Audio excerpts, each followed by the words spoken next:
This induction hardening machine made by the Seat group comes from Italy. That has the capability of induction hardening external gears up to 5 meters or 205 inches in diameter and a 28-inch face width.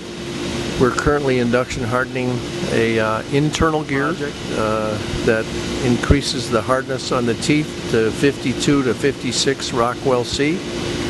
And it's a very unique capability for H&S that has helped us in both the wind industry and our industrial gearing for induction hardening.